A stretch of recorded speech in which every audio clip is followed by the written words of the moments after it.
Section 1.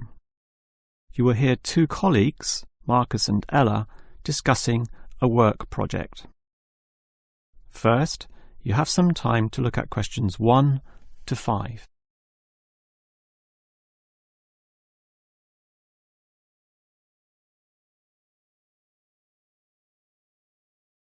You will see that there is an example that has been done for you. On this occasion only, the conversation relating to this will be played first.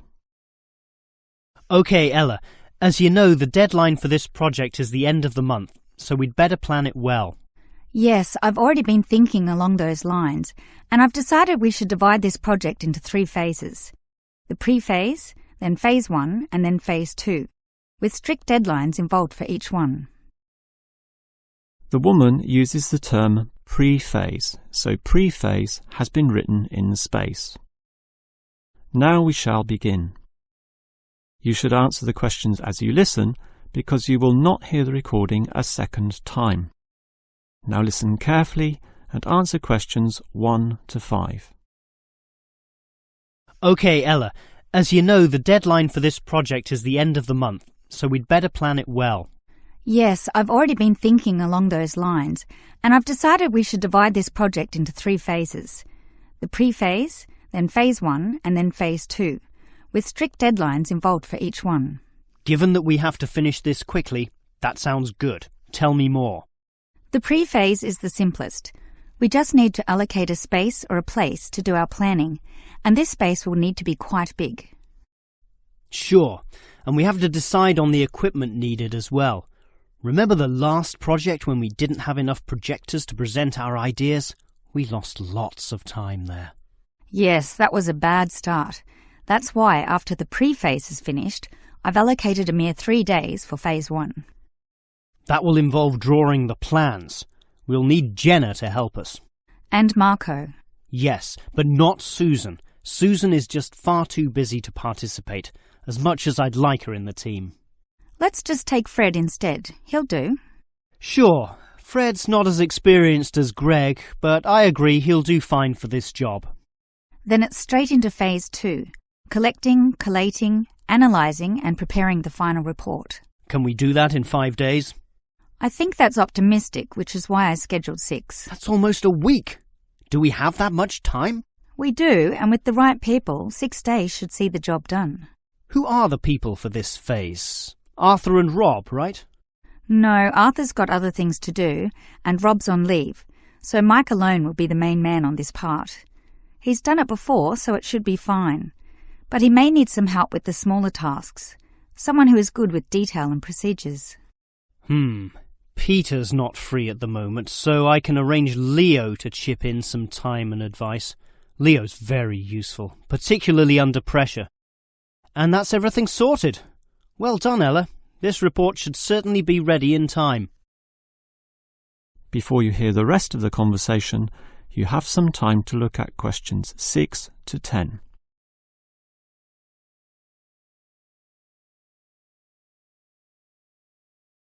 Now listen and answer questions 6 to 10. Okay, Ella, you've done a good job with the basic time frame of this project, but what about specifics? What sort of specifics? Well, things like information gathering. Are we going to use questionnaires like we did last time? I was thinking of using the internet to ask people to give their views, but you often get such silly responses when you do that. I'm of the view that the best way to find out things is to ask people directly, so that's what we'll do. Okay, but that will take longer. We'll probably even have to do some of the work at home. No, I don't think so, as long as we stay back at work for some after-hours meetings. Well, that's better than coming in early. No one functions well in the morning. Also, the final report will need at least 2 appendices. Not only that, we'll have to attach a small booklet to the end, containing printouts of the relevant parts from all the foreign websites we accessed. That will take even more time. Are you sure we can meet this deadline? Yep, I've worked it all out, and I'm confident we can do it. Phase 1 should be finished by the 5th, leaving Phase 2 to begin about the 8th or 9th. Now, there's a public holiday on the 10th, meaning that everything should be able to be submitted on the 15th. And after that, we can relax and celebrate on the 25th when the design division gives us approval to go ahead. Ha! You're assuming that the design division will approve this, and that's not guaranteed at all. Oh, come on, Marcus, be positive. You know this should be approved. In fact, I'm even planning the celebration when this is all over. Oh yeah? What's on the agenda then? Well, we definitely don't want to party in the office, do we? We'll want to get away from this place, and we're all too busy with our own lives and families to find a mutual time free for a dinner party. So I thought we'd just buy some nice expensive gifts for everyone who participated. We can just give these to the people here in the office. That sounds fine to me, but make sure they're not too expensive. The budget department will never approve the cost. Don't worry, I know how much I can get away with. All right, I'll leave that with you. That is the end of section 1. You now have half a minute to check your answers.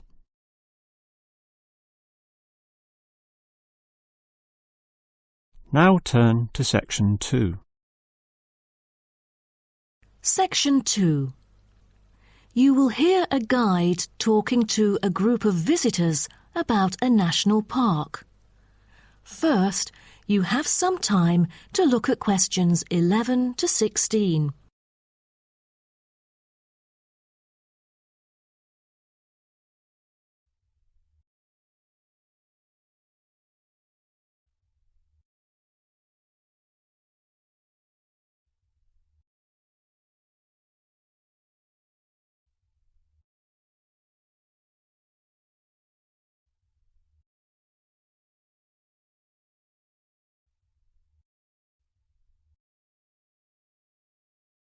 Now listen carefully and answer questions 11 to 16. Welcome to Byron National Park. I am Jim Carson, your tour guide for the trip. First, I'd like to give you some basic information about the park. Covering 7,000 acres of land and spanning across 3 states, Byron National Park was established to protect the area's most spectacular scenic values. With unique geological features, natural history, and native plant and animal life, it is an ideal destination for recreation as well as research purposes. The park has a breathtaking waterfall connecting the longest river in the country, but it is most renowned for having the largest subtropical rainforest worldwide. There are many layers of tall, medium, and low vegetation growing with seasonal variations in the park. It is a place where the air seems green. Ardent hikers can find an awesome array of options here. Apart from the dense green rainforest, tourists can also hike along the mountain trail. Despite the stunning view, taking photos is not advised on the way up, I'm afraid, as one might get distracted and the narrow trail by the sheer cliff is quite dangerous. When you reach the top of the mountain, there is nothing better than having a picnic under the trees with your family. Accompanied mostly by wildlife, walkers as well as cyclists may find the bush track a good choice for having a tranquil time to themselves. As your tour guide, I suggest that only expert hikers take the creek circuit, because its beautiful and inspiring scenery through the subtropical jungle is paralleled by its physical challenges. A list of transport is available within the park. Bicycles are a popular choice, as it is the most flexible way to get around. Electric trams are temporarily closed for maintenance. Boat trips down the river are an ideal way to spend a tranquil afternoon.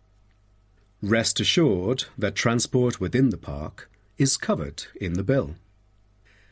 Extreme sports is another highlight of the park.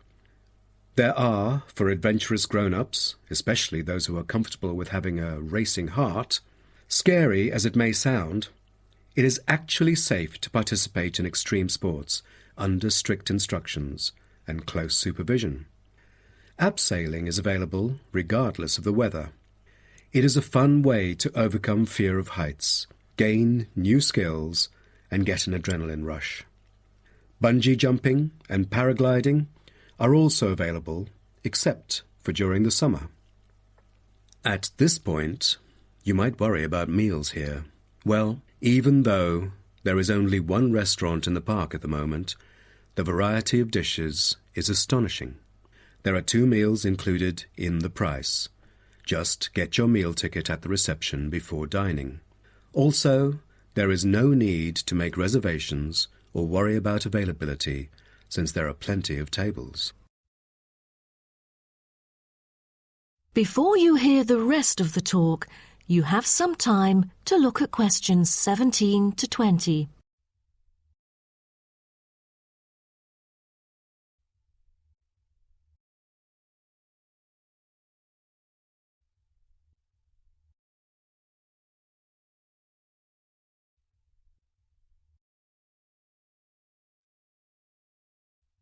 Now listen and answer questions 17 to 20.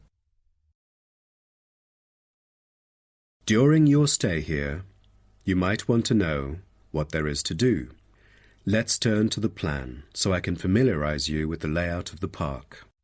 Most tourists would choose to stay in our guest house, located in the southeast corner. It features 63 tastefully appointed guest rooms, many of which offer spectacular views of the park. You'll find a home away from home at our guest house. But for those who want to experience the natural beauty up close, there is also a campsite. When you get out of the guest house, go straight ahead, turn right at the end of the road. To your left, there is a campsite amongst the trees where you could spend a night under the stars together with owls and chipmunks. If you look at the top left of the plan, you will notice a picnic area. You can either bring your own food, or we can deliver food to you. Barbecue is an option. The business centre is situated directly opposite the picnic area. It provides flexible, fully serviced offices, conferencing suites, meeting rooms, and is equipped with the latest multimedia facilities. Wired, as well as wireless, high-speed internet is available within the entire premises. The centre is designed to cater to both individual travellers and corporate groups. Visitors can also go to the museum, which holds a vast collection that exhibits local history and a natural habitat. You start from the guest house, just turn left at the first conjunction, then walk past the tea house. Turn right. You'll see the museum after making the third right. Have you found it? Pretty easy, right? To spend a delightful afternoon with a book and a fresh cup of coffee, you can go to the only cafe in the park. From the guest house, you go straight, then take the second right, and you'll see the cafe right in front of you. You might want to check out our all-season tennis court, which offers instruction for all ages and skill levels. It is located right opposite the cafe. That is the end of section 2. You now have half a minute to check your answers.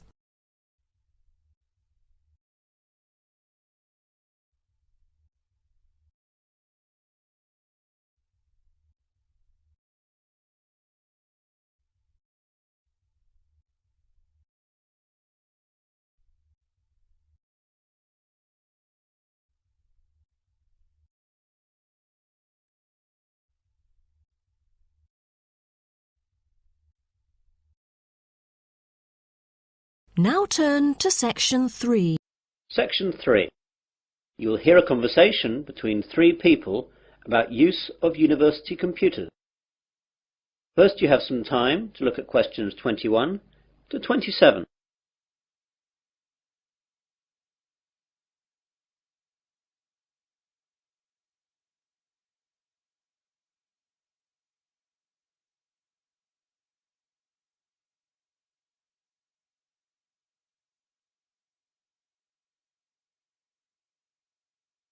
Now listen carefully and answer questions 21 to 27. Hello there, do you work in the computer room? Yes, I do. Can I help you? Well, I'm a first year and I know that I'll need to use the computer room for my work, as I don't have a computer of my own. So I thought I'd get down here and see what I have to do in order to get time on one of the university's computers. Okay, there are 4 computer labs open to undergraduates. The others can only be used by the staff and postgraduates.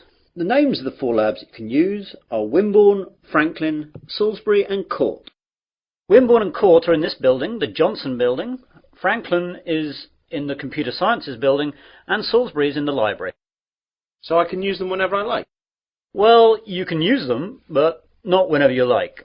As you can imagine, they're in quite a lot of demand, so you have to reserve your time on a computer. In each of the labs, there is a reservation book, and you can reserve your time on a computer in that for 2 hours daily. If a computer is free, though, you can go on it straight away. It's quite straightforward, but be sure to always write your name in the reservation book in pen, or someone can rub it out and put their name in instead.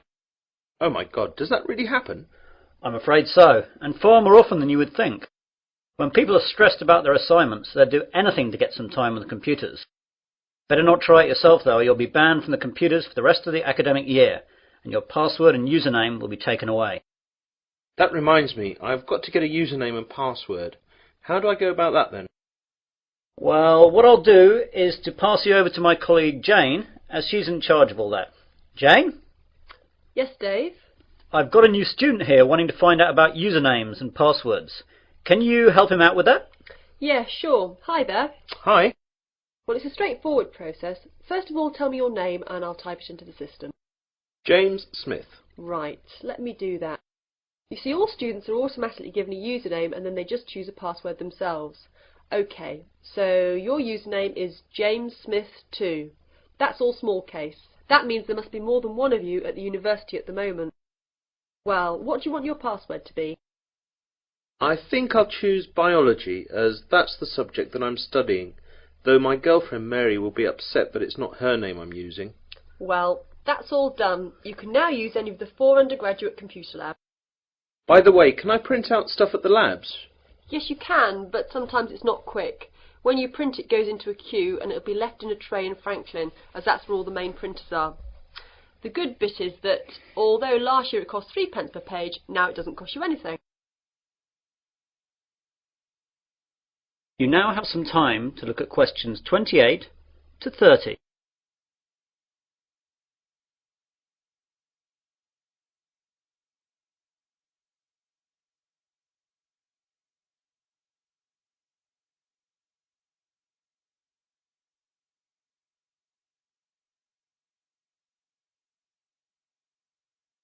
Now listen to the rest of the conversation and answer questions 28 to 30. I don't really know much about computing. Is there any training available? Yes, we have introductory courses for all new students. There is beginner, intermediate and advanced. Which would you like to go for? Well, I have done some, but I don't know if I'm up to anything more than beginner. I'd better stick with that. Intermediate could be too tough. Well, your course is in Franklin then. We're in Court now. You know where that is. That's in this building too, isn't it? No, that's Wimborne you're thinking about. Franklin's over in the Computer Sciences building. Anything else? I don't know what time the course starts. Let's have a look then. Advanced starts at 4:30 in the afternoon on Mondays, but yours is the day after at 5 in the afternoon. Are there any other times, as I've got a part-time job then? Yes, you could try Thursday at 2 p.m. How's that? Even worse, as I've a tutorial then. Anything else? No, that's it. I'll have to rearrange work then. I can't miss the tutorial. That is the end of section 3. You will now have half a minute to check your answers.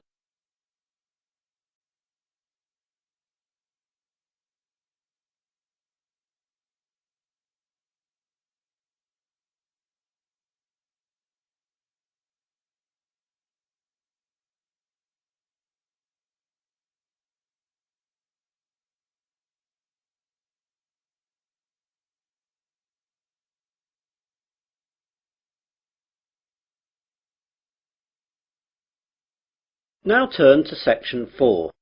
Section 4. You will hear part of a lecture about urban migration.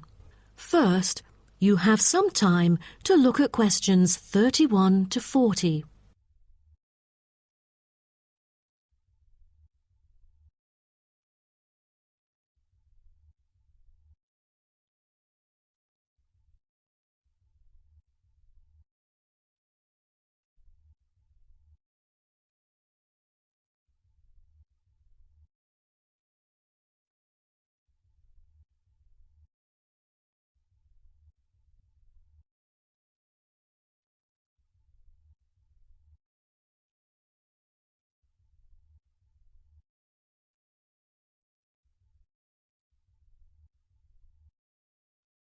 Now, listen carefully and answer questions 31 to 40.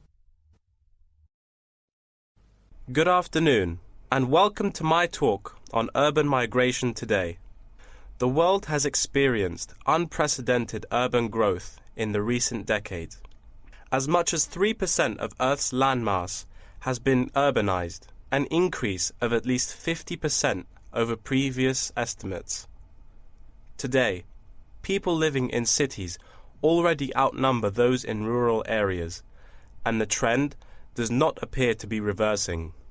In addition, cities have larger amounts of carbon consumption than rural areas. This is a result from two major aspects. First, with the increase of urban population around the world, the massive construction of urban infrastructure and residential housing is hard to avoid. Second, urban households have a higher rate of car ownership and use more gasoline products. Even though rural exodus is often negatively judged, there are also benefits of migration shared by the local environment and the society as a whole. Well, firstly, global trends of increasing urban migration and population urbanization can provide opportunities for nature conservations, particularly in regions where deforestation is driven by agriculture. As rural dwellers leave their homes, local forests are left to recover. What's more, it is easier for city dwellers to get around. Living in the country means transport can be very difficult. For instance, after midnight there are no buses or taxis in the countryside. However, there is still a number of public transport modes to choose from in the city. Finally, with more funds and advanced technology, cities endeavor to produce clean energy. New power plants have been built to take harmful methane gas created by the decomposition of rubbish and convert it into electricity. By doing so, an important greenhouse gas is turned into useful energy rather than being directly emitted into the atmosphere. The hustle and bustle of city life offers women the opportunity to explore different professions and pursue their own careers. Women in cities work as engineers, managers, and even football players. This change of roles has affected their marital status and family life. More women are choosing their careers over marriage, which raises the graph of late marriages. As a result, more are remaining single well into their late 30s. They want to be independent and earn money on their own.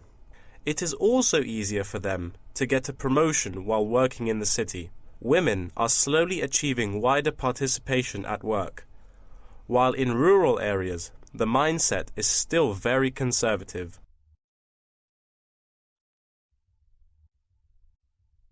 However, cities also change the way that humans interact with each other and the environment, often causing multiple problems. In general, urban wages are significantly higher, so moving to the city is an opportunity to earn what was impossible in rural areas. However, the wage difference is often offset by the higher cost of living and absence of self-produced goods, including subsistence farming. A sizable proportion of new corners attach greater importance to money and gradually abandon their former way of life, thus risking losing their culture. These new city residents are also faced with another problem. According to statistics, crime rates are significantly higher in densely populated urban regions than in rural areas. For instance, property crime rates in our metropolitan areas are 3 to 4 times as high in comparison to the rates in rural communities. Immigrants, upon arrival into cities, typically move into the poor, blighted neighborhoods because that is where they can afford to live. Crime in these areas is high and reflects poor living conditions, as these neighborhoods experience great levels of poverty. This pattern also occurs for violent crimes, which is much more common in large urban areas than elsewhere. In addition, traffic congestion and industrial manufacturing are prominent features of the urban landscape, which take their toll on the natural environment and those who depend on it.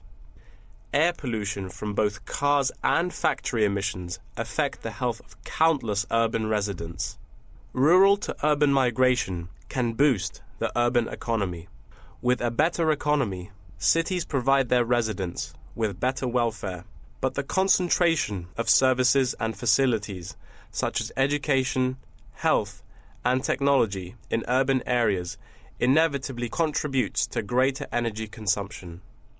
Another problem with life in the city is traffic congestion. It makes people late to work and thus stresses us out before we even get there. Deliveries can't arrive on time, gas costs money. The quality of life of those commuters starts to decline. What's worse is that if congestion makes it harder to match the right workers to the best jobs, it is economically inefficient as well. That is the end of section 4. You now have half a minute to check your answers.